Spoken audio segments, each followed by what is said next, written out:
मेरा शरीर पूरा के पूरा कष्टप्रद हो गया है। शरीर में से रक्त निकल रहा है। मेरे शरीर की एक एक नस नस टूट चुकी है, क्योंकि मैंने जब मंथन मुझे पकड़ कर करा गया तो पर्वत के घर्षण से मेरा शरीर पूरा टूट चुका है। मैं बहुत कष्ट में हूँ, बहुत तकलीफ में हूँ। तो क्या करने आए हो? बस उस कष्ट को मिटाने के लिए और भगवान से उनकी कृपा पाने के लिए मैं त्रिवेणी के तट पर आकर विराजमान।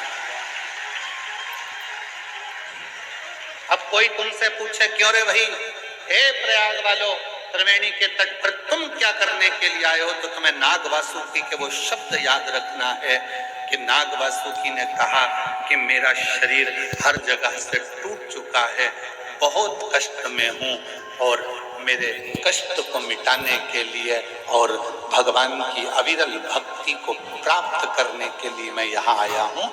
वही शब्द तुम्हारे होना चाहिए। त्रिवेणी के तट पर क्यों आए? जब हम राम नाम जपेंगे, कृष्ण नाम जपेंगे, शिव नाम जपेंगे, भगवान की भक्ति करेंगे, भजन करेंगे, मंत्र जाप करेंगे, नाम जाप करेंगे, इस प्रयागराज की भूमि पर त्रिवेणी के संगम पर बैठकर हम कल्पवास करेंगे, भगवान की अविरल भक्ति प्राप्त करेंगे, तो हमारे जितने दुख हैं वो तो कटेंगे ही, साथ में भगवान शंकर की और राम की, कृष्ण की अविरल भक्ति भी हमको प्राप्त हो।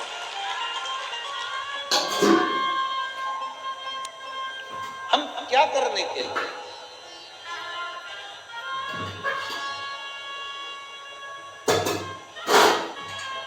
भोजन तो आप अपने घर पर भी कर सकते थे। बोलो बोलो, जम के बोलो जरा। और जितनी भी मेरी जीजी आई है ना, ये खाली हाथ नहीं आई है। घर से कुछ ना कुछ खुरमा, मठरी, चक्की, लड्डू, तिल्ली का कुछ ना कुछ बनाकर लाई है। जैसे ही अंदर देरी होती है निपटा जाती है।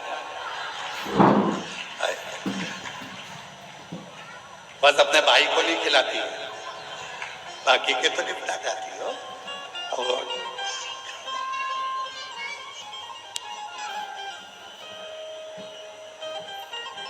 आप भोजन करने मतलब ये पक्का होने के लिए, टेंट में रहने के लिए नीचे बिछा हुआ कालीन चाहिए, तो आप वो हो। मेरी जीजियां, मेरे जीजा ऐसे हैं कि इनको कालीन की भी जरूरत नहीं है। जिस टैंक से मल साफ होता है उस टैंक पर भी लोग चढ़ चढ़ के बैठे हुए।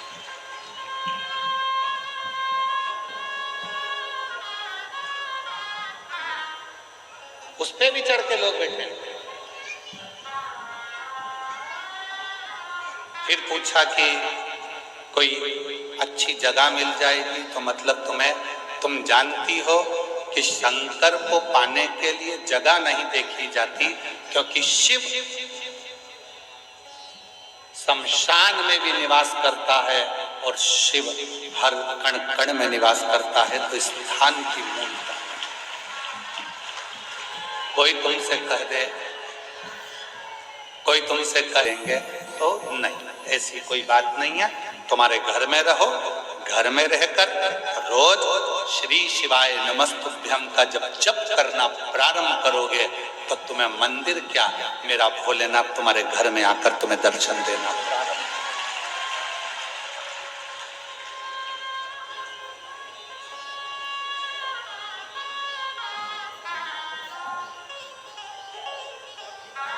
हमारे शैलेंद्र जी एक लाइन गुनगुनाते हैं कि मन को बना ले मन में शिवाला, संग चलेगा वो तेरे डमरू,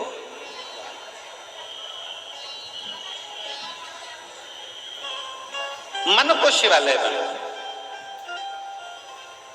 और जिस दिन तुम्हारा मन शिवालय बन गया उस दिन तुम्हें शंकर को ढूंढने जाने की जरूरत नहीं। मत जाओ।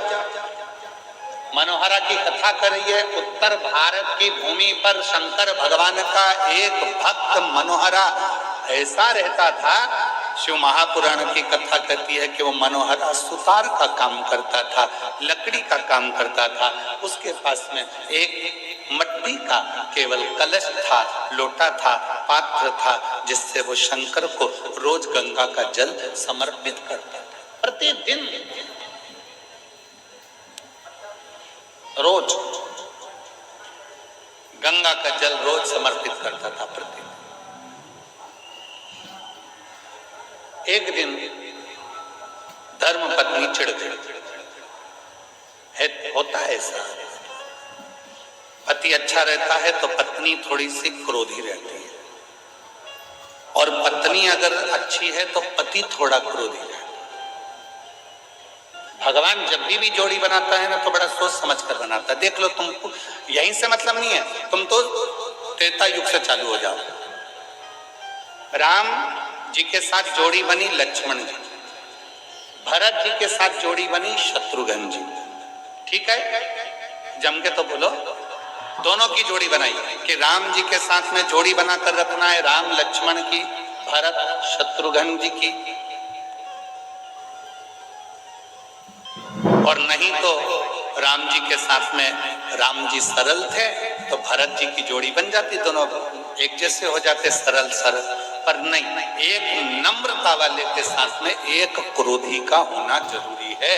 राम जी के साथ लक्ष्मण का होना जरूरी है, और भरत जी के साथ शत्रुघ्न जी का होना जरूरी, बहुत जरूरी।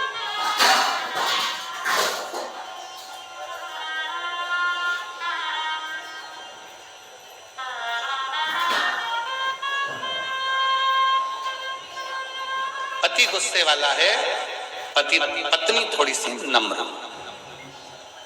पत्नी गुस्से वाली है तो पति थोड़ा सा नम्र। वैसे तो पति बेचारा नम्र रहता ही है, ऐसा नहीं है कि नहीं रहता। कर्पूर गौरम करुणावतारम संसार सारम बुझ गए। वैसे तो उसमें नम्रता रहती है। तुम 25 प्रश्न करती हो, उस 25 प्रश्न में से 5 प्रश्न का उत्तर देता है, इससे ज्यादा नम्रता और क्या हो सकती है? तुम खुद विचार करो। केवल 5 प्रश्न का उत्तर देता है, इससे ज्यादा देता ही। कितनी बार तुम पूछती हो कैसी लग रही हूं? बोलता ही नहीं, बोलूंगा झगड़ा होगा, इसलिए बोलता ही नहीं बेचारा। अपने तेल कंगा करता रहता है। फिर आ गई सच के सिर पे जूड़ा मुड़ा बांध के, कैसी लग रही है? वो कंगा कर रहा था, कंगा से मूछे सेट कर रहा है। फिर आ गई अक्की और सिर पे पल्लू डाल के पूछ रही कैसी लग रही हो? कैसी? फिर बोला ऐसी लग रही जैसे हरी घास में भैंस चल रही है। अब बोला तो घर डोला, बोला ही तो कुछ प्रश्न का उत्तर देता, वो देता ही नहीं। उसकी सरल बहुत सहज होता है तो उसका पति तेज होगा, और पति अगर भक्त है तो उसकी पत्नी तेज होगी। पर सतुआ बाबा जी, हम पर भोलेनाथ की कृपा है, हमारी अच्छी है।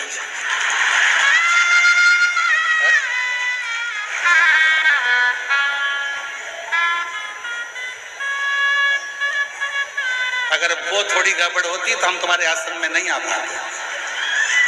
पक्का है। तो ऐसा होता है।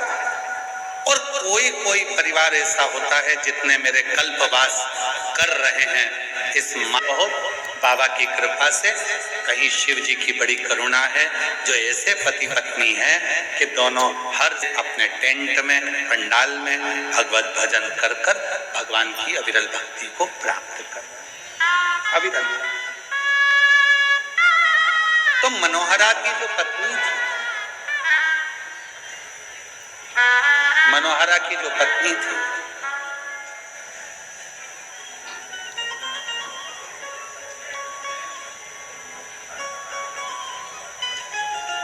वो मनोहरा की पत्नी बहुत तीव्र थी, बहुत। शिव जी के मंदिर जाता था, शंकर जी को जल चढ़ाता था, उस घड़े को मनोहरा की पत्नी ने आज तोड़ दिया।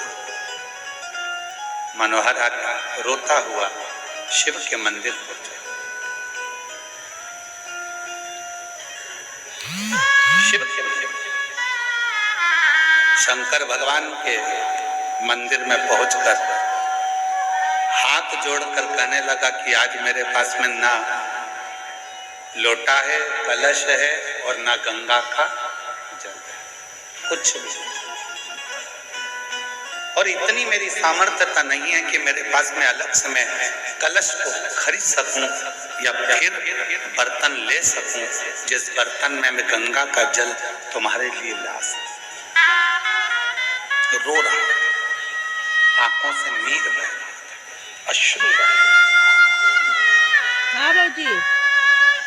अच्छा। मदन मेहता जी की धर्म पत्नी थी तुरत गोरी इतनी तेज थी कि अपने देवर को नरसिंह मेहता को और नरसिंह मेहता की धर्म पत्नी माणी गोरी दोनों को गालियां देती थी, अपशब्द कर ताने देती थी। क्या तुम रो रही पहले बताओ। हाँ? पर भाई मदन मेहता जी अपने मत दो, फालतू काम मत करो, नाखून खराब हो जाएगा तुम्हारा। फालतू काम करती हो, नाखून में घिसा जाएगा। सुंदर सुंदर नाखून नहीं दिखेगा ऐसे बजना बाजोगी तो। नरसिंह मेहता की जो दादी जी थी वो नरसिंह को बहुत प्रेम करती।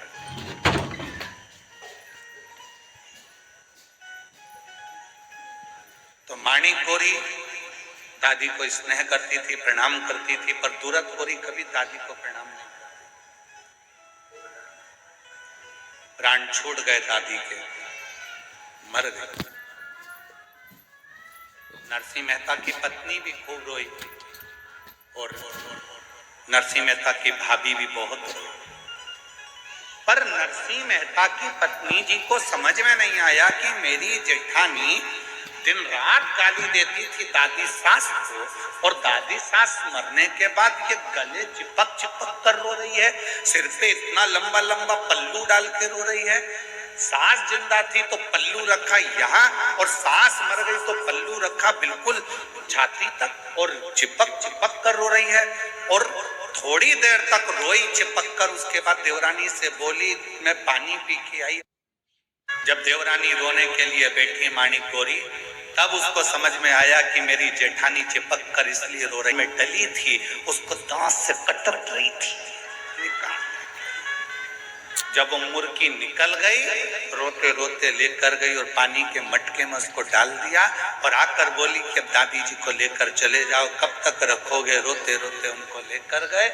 दादी जी के जाने के बाद 13 दिन नहीं हुए पूरे, और नरसिंह मेहता की भाभी ने नरसिंह मेहता को घर से निकालने का प्लानिंग कर लिया। जब प्लान बनाया उसको निकालने का, तब बड़े भाई को लगा कि मेरा बेटा, मेरा भाई आखिर जाएगा कहाँ, कहाँ जाएगा। तो फिर बड़े भाई ने विचार करा कि दुनिया में एक ऐसा है, वो देव अधिदेव महादेव, जो ठोकर खाए हुए व्यक्ति का साथ निभा देता है।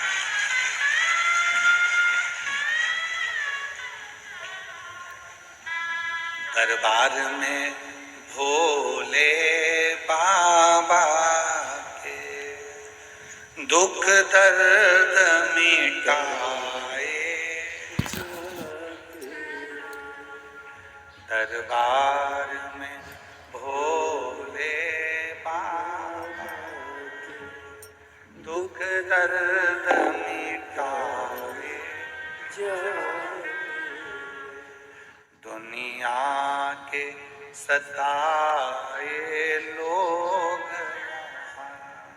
दुनिया के सताए लोग, एक है जो निभाए, और वो केवल एक देवाधिदेव महादेव है जिसके चरणों में मुझे मेरे भाई को भेज देना चाहिए। यदि मेरा भाई शिव जी के मंदिर तक चले गया तो निश्चित है जो मेरा भाई चाहता है उसको वो सब कुछ मिल जाएगा।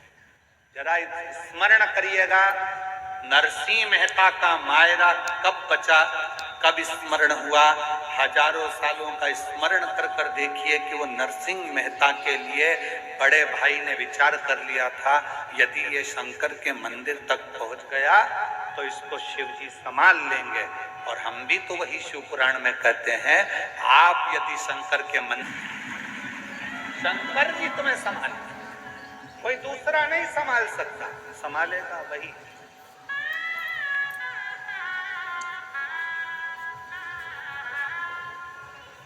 दुनिया के जी की चौखट तक पहुंचो, शंकर जी के मंदिर में एक लोटा जल चढ़ाने के लिए पहुंचो, शिव तुम्हारे दुखों को काटना प्रारंभ कर दे, शिव तुम्हारे कष्टों को मिटाना प्रारंभ कर दे। जाना पड़ेगा, तेरे मंदिर में आना मेरा काम है और मेरी बिगड़ी बनाना तेरा। जाओ जाओ। नरसिंह मेहता जी शिव जी के मंदिर में पहुंच गए। रोते रोते पूरी रात नरसिंह मेहता जी ने निकाल दी। शंकर भगवान ने हाथ पकड़ा नरसिंह मेहता जी का और उनसे पूछा, तुझे क्या चाहिए? मैं जिस सांवरिया का भजन करता हूँ, सांवरिया का दर्शन करा दो। भारत की भूमि क्या, पूरे विश्व की धरा पर केवल एक नरसिंह मेहता ऐसे संत थे जो जीते जी गौलोक धाम जाकर भगवान कृष्ण और राधा जी का दर्शन करे थे। गौलोक धाम में जहां पर भगवान की रास लीला का दर्शन हो रहा था, नरसिंह जी को ले जाकर वहां खड़ा कर दिया। नरसिंह जी को ले जाकर खड़ा करा, रास चल रहा था। सांवरिया से भगवान कृष्ण का ध्यान गया नरसिंह जी की ओर। सांवरिया जी दौड़ कर गए नरसिंह जी के पास में। हमारे यहाँ तो लोग मर जाते हैं तब आते हैं, तू तो जीते जी आ गया है, तुझे लेकर कौन आया? नरसिंह जी बोले, वो शंकर जी लाए थे। इतने में सांवरिया सेठ ने बोला, अगर शंकर जी लेकर आए हैं फिर तो तू कहीं पर भी पहुंच सकता है, तेरा दुखड़ा कोई पर भी जाकर कहे, बाबा पूर्ण तरह से तेरे दुखड़े को मिटा सकता। किसी की सामर्थ्यता नहीं है, वो मिटाएगा, दुख काटेगा तो वो शिव का, कोई दुख नहीं काट सकता। ब्रह्मा ब्रह्मलोक में है, भगवान विष्णु वैकुंठ लोक में।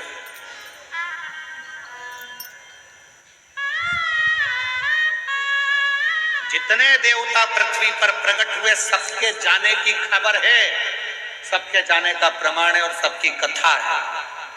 पर केवल एक देव ब्रह्मा ब्रह्मलोक में, भगवान विष्णु वैकुंठ लोक में, केवल मृत्यु लोक में एक देव विराजमान है, जो देव आदिदेव महादेव विराजमान, जिसके जाने की कथा नहीं है कि शंकर जी कहीं चले गए, शिव जी कहीं पहुंच गए। शंकर के तो यही कैलाश पर, काशी में, सोमनाथ में, मल्लिकार्जुन में, यहाँ तक प्रयागराज की धरा पर भी अगर पूरी भूमि पर, पृथ्वी पर कहीं पर भी घूम कर देख लो, शिव हर जगह मिल जाएगा। शिव शिव वो कहीं नहीं जाता, यही रहता, उसको अपना दुखड़ा आप कह सकते। हमने कभी भी आप लोगों से ये नहीं कहा कि बहुत दूर शंकर जी का मंदिर हो तो वहां जल चढ़ाने जाना। हमने हमेशा आपसे कहा कि आपके घर के पास में जो शंकर जी का मंदिर है, वहां एक लोटा जल चढ़ाना प्रारंभ करो। क्यों? शरीर में रोग आता है तो पहले पास के हॉस्पिटल में दिखाया जाता है, पास के हॉस्पिटल में काम नहीं चलता फिर बड़े हॉस्पिटल में जाया जाता है, बड़े हॉस्पिटल में काम नहीं चलता फिर जाकर अपन लखनऊ में जाकर दिखाते हैं, लखनऊ में काम नहीं चले फिर जाकर अपन मुंबई पहुंच जाते हैं, मुंबई में काम ना चले तो फिर विदेश लेकर जाते हैं। अर्थात पहले अपने पास करवाइए, दूर इलाज के लिए बाद में जाइए। पर दुनिया के लोग पहले दिन से विचार कर लेते हैं, अब की बार मुझे केदारनाथ जाना है, अब की बार मुझे अमरनाथ जाना है, अब की बार मुझे कैलाश पर्वत का दर्शन करने, परिक्रमा करने जाना है।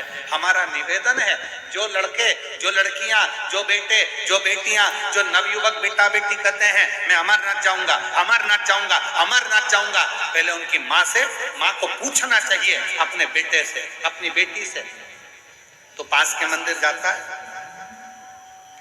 पहले पास के मंदिर जा, और जब पड़ोस के मंदिर में तेरा दिल लग जाए शंकर को एक लोटा जल चढ़ाने में, तब समझना कि अमरनाथ बाबा का दर्शन करने जाएगा तो वो तुझे गले से लगा लेगा, वो तुझे अपने हृदय से लगा लेगा। मालूम पड़ा हमारे यहाँ जो बड़े बड़े डॉक्टर होते हैं, बड़े बड़े हॉस्पिटल में बैठते हैं, वो छोटी वाली फाइल को देखते हैं। लाओ दिखाओ, पहले तुमने डॉक्टर को दिखाया? हाँ साहब, हमारे गांव के डॉक्टर को दिखाया था। फाइल दिखाओ, लो साहब ये फाइल, ठीक है। और किसी को दिखाया? हाँ साहब हम प्रयागराज गए थे, वहां दिखाया, प्रयागराज की फाइल दिखाओ, ये साहब। फिर हम काशी गए थे, काशी की फाइल दिखाई। फिर हम मथुरा गए थे, मथुरा की फाइल दिखाई। उसी तरह जब तुम अमरनाथ, केदारनाथ, कहीं उच्च बहुत ऊपर जाकर अगर भगवान का दर्शन करोगे तो वो भगवान भी कहेगा ला जरा फाइल दिखा, कहाँ कहाँ होकर आया है, कहाँ के शिवलिंग पर जल चढ़ाया है, मैं भी तो जानू, तू मेरे करीब में आया, आ मेरे पास नजदीक आ। वो बुझाए जैसे उस मनोहरा भगत का, मनोहरा सुतार का घड़ा टूट गया था, आंसू से शिव को प्रसन्न कर लिया था। शिव पुराण कहती है, भगवान शंकर की कथा कहती है, शिव तत्व कहता है, शंकर की कथा कहती है। भगवान को दिल से, विश्वास से, भक्ति से रिझाने का प्रयास करोगे तो शिव रीझ जाएगा, भगवान शंकर रीझ जाएगा।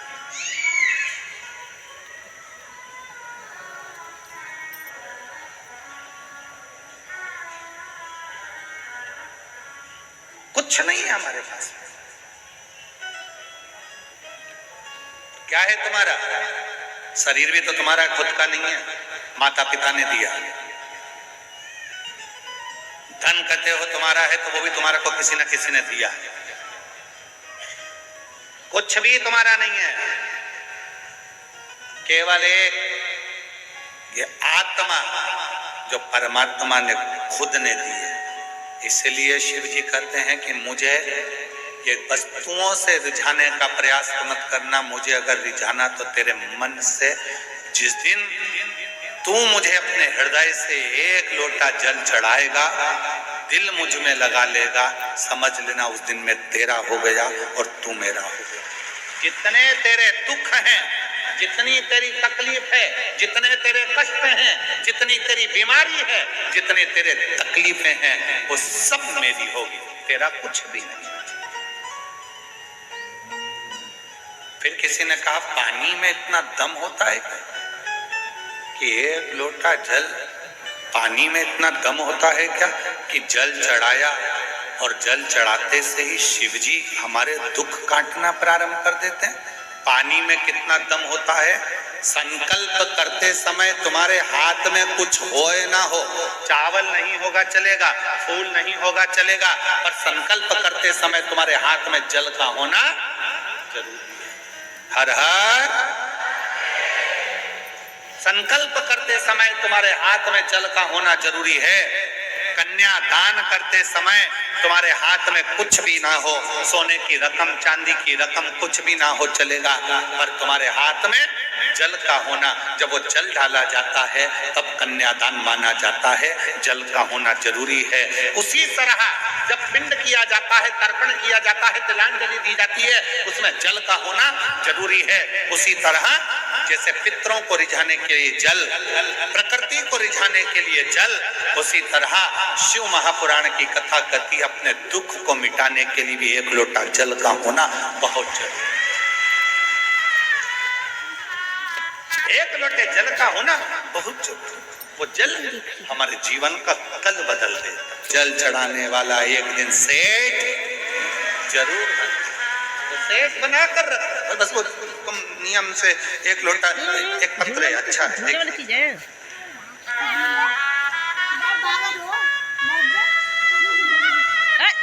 हटो वैसे, गिर जाएगा ना, जमीन थोड़ी है। ममता सोनकर, मेरा मोबाइल नंबर ये है कहीं बैठी हो ममता सोनकर, अगर कहीं बैठी हो तो हाथ हिला सकती हैं, और अगर बैठी हो तो वह आ सकती हैं बेलपत्र लेने के लिए।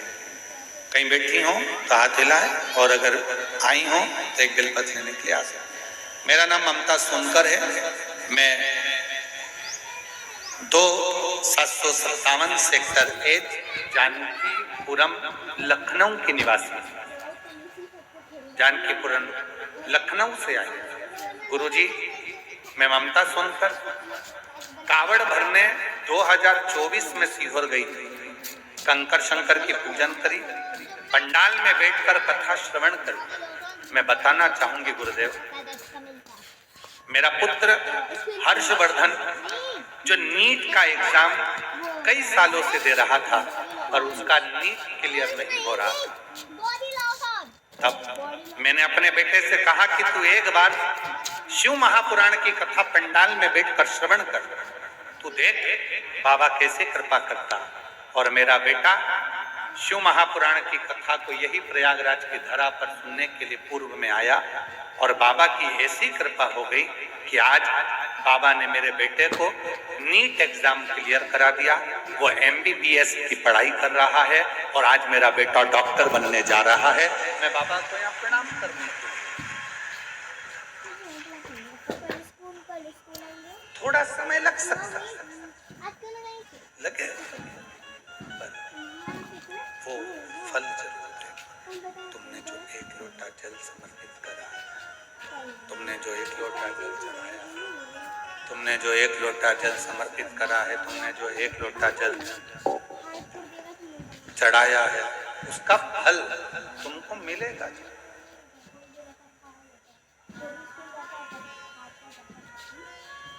आपको लगता है कि आप लोग कथा सुनने के लिए, हमको नहीं लगता। हमको तो लगता है कि हमारा भोले बाबा तुम्हारी झोली में जरूर कुछ देने वाला होगा, इसलिए तुमको कथा के पंडाल में लाकर बिठा दिया।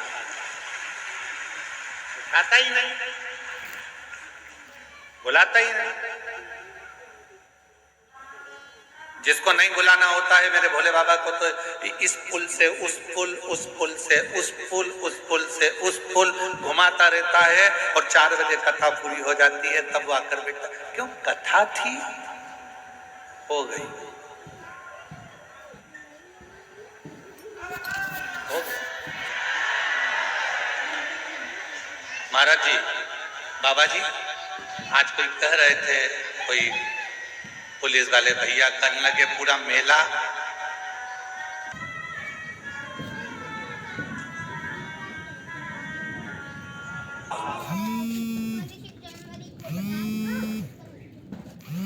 नवादा से आप रही हैं? ठीक है, बेटा आया है क्या? है? ले आओ इसको, ले आओ, आ जाओ। अन्नू साहब नवादा से हूँ, मेरा मोबाइल नंबर ये है गुरुदेव। मेरा कथा में आने का केवल इतना सा, मैं एक बार बाबा की कथा सुनी थी टीवी पर। मैंने सुना था कि सारे दुख मिटा देता है पंडाल में आने पर। गुरुदेव, मेरे बेटे के शरीर पर सफेद रोग की बीमारी हो गई थी, पूरा शरीर उसका सफेद खाल हो गया था। इतनी दुखी हो गई थी कि सारे डॉक्टरों का इलाज कराते कराते थक गई, तो भी वो सफेद रोग की बीमारी समाप्त नहीं हुई। तब इसको कथा के पंडाल में लेकर आई थी, यहाँ की मिट्टी इसके शरीर पर लगाकर प्रणाम कर गई थी, और कहा था बाबा जिस दिन मेरा बेटा ठीक हो जाएगा वापिस लेकर आऊंगी। और आज मेरा बेटा पूरी तरह से ठीक हो गया, इसलिए मैं उसको यहाँ कथा के पंडाल में लेकर, मेरे बच्चे को मैं यहाँ लेकर पहुंची प्रणाम करने के, नमन करने। और जो जैसी भावना लाया वो वैसा ही फल पाया, नहीं खाली उसका शिवाले कर दिया माला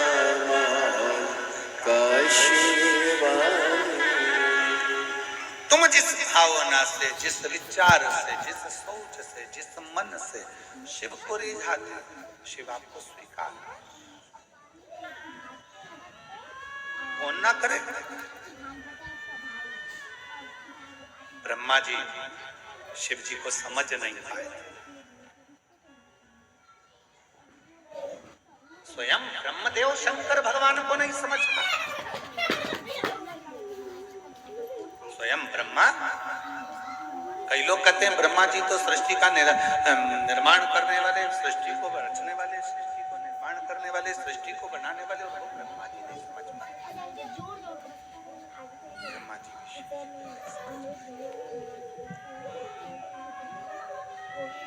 ब्रह्मा जी भगवान शंकर को नहीं समझ पाए। मेरी जीजियों, मेरे जीजाओं, मेरी बेटियों बेटाओं, मेरे बुजुर्ग माँ बाप, याद रखना, दुनिया का कोई व्यक्ति तुमसे कह दे कि शंकर भगवान को मैं अच्छे से जानता हूं, समझता हूं, समझ लेना पक्का झूठेला है, पक्का झूठ बोलने वाला। शिव को समझने के लिए एक जन्म क्या, लाखों लाखों जन्म हो जाए तो भी शंकर भगवान को कोई समझ नहीं सकता, जान ही नहीं सकता। इसलिए अपन को ज्यादा प्रपंचा में नहीं पड़ना, अपने को तो एक लोटा जल सारी समस्या का हल नारा है, बस। इससे ज्यादा अपने को माथा पच्ची करना भी नहीं है। कोई तुमसे कहे तुम शंकर जी की पूजन को जानते हो, नहीं जानते। शंकर जी का अभिषेक करना जानते हो, नहीं जानते। शंकर जी को रिझाने का कोई मंत्र आता है, नहीं आता। शंकर जी को क्या पसंद है, मालूम नहीं। तो फिर शंकर जी के मंदिर क्यों जाते हो, मिलने किससे, शंकर जी से। तो शंकर जी तुझे देखते हैं क्या, वो देखे चाहे नहीं देखे, मैं तो देखता हूं बहुत। कुछ नहीं आता, कुछ भी। जाओ जाओ काशी वाले को बुलाओ, मैं हूं प्रेम मेरी दवा तो कराओ। जाओ जाओ जाओ काशी वाले को बुलाओ। इससे ज्यादा हमें कुछ नहीं आता। मैं उसको देख लूं, वो मुझे देख ले, एक लोटा जल इस शरीर से चढ़ जाए और मेरा बाबा मुझे स्वीकार कर ले, इससे ज्यादा मुझे कुछ नहीं। मेरा शंकर बंद नहीं मिल रहा, इससे ज्यादा कुछ नहीं, कुछ। कोई मंत्र आता है तुमको, नहीं।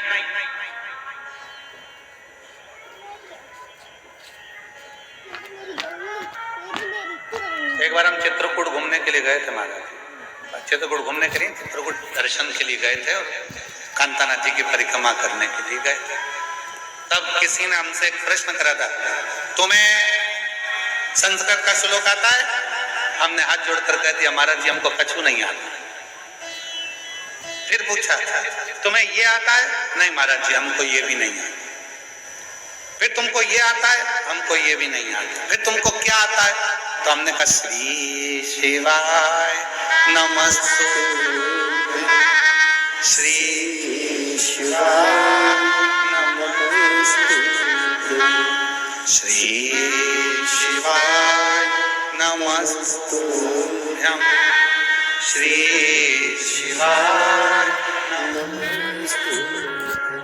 हमें केवल शिव का नाम, मंत्र का एक उच्चारण, यही बेटा है और अब पूर्ण तरह से स्वस्थ हो गया। शरीर में पूरे में सफेद दाग हो गए थे, बाबा की कृपा से जोरदार ताली बजाओ, अब पूर्ण स्वस्थ।